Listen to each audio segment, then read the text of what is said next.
pretty. In a quiet corner of a Belleville cemetery. And we love you. Know that. Lies the body of 53-year-old Keith Williams. There was a pain so deep that it's beyond describing. To know my brother had been killed, and I wouldn't see him again. Denise Williams says her brother, a husband and father of two, was shot to death, and two of his friends were wounded at an East St. Louis store the week before Christmas 2004. The police advised us not to go back to see him. They said we wouldn't be able to handle it because his body had been torn apart. Detective Perry, we're going to hit some spots. Come on, away from the car. For many years, East St. Louis police Why'd you run to the car? have waged a war on drugs, Make this weapon safe, will you? guns, Go ahead and tell the paddy wagon, come on around. and gangs. $1,100 In a city that has one of the highest murder rates Don't start there, man. Don't start there. in the country. You already got bullet holes in your truck now. But the extraordinary amount of violent crime found here is also evident in many urban neighborhoods, You just told him that you would stop there talking. especially those that are overwhelmingly African American. I don't think there's a measure that could say just how bad this problem is in America.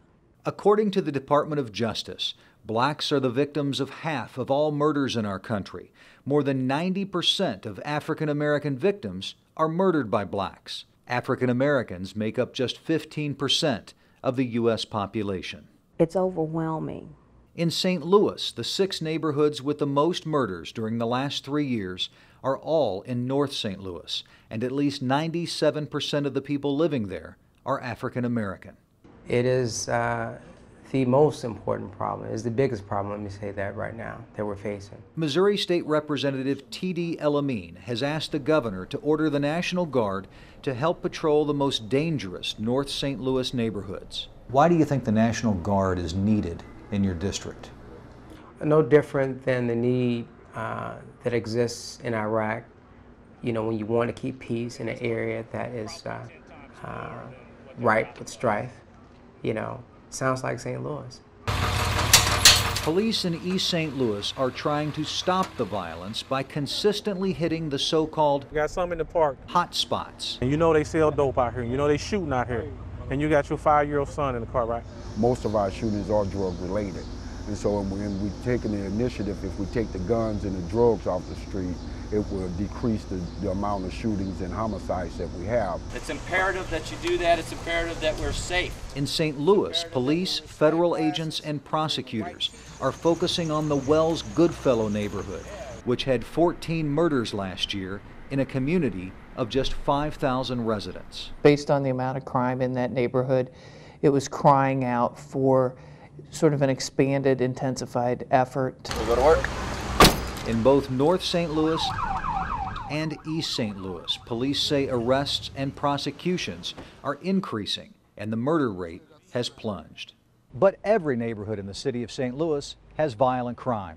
In South St. Louis, the Dutchtown neighborhood, which is 2/3 white, has had more crimes against persons than any neighborhood in the city of St. Louis for 3 years in a row. And police say the affluent Central West End has the highest overall crime index in the city, based largely on the number of property crimes here.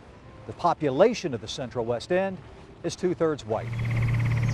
But when it comes to murder, the overwhelming number of victims and defendants in St. Louis are African American, particularly teenagers and young adult men. There's got to be an answer.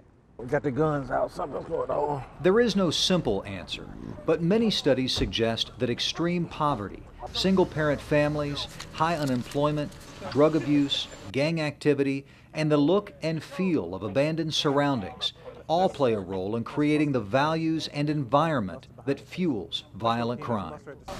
Although many residents believe the police crackdowns can help save neighborhoods, Denise Williams is not impressed. It's been luck that it's down.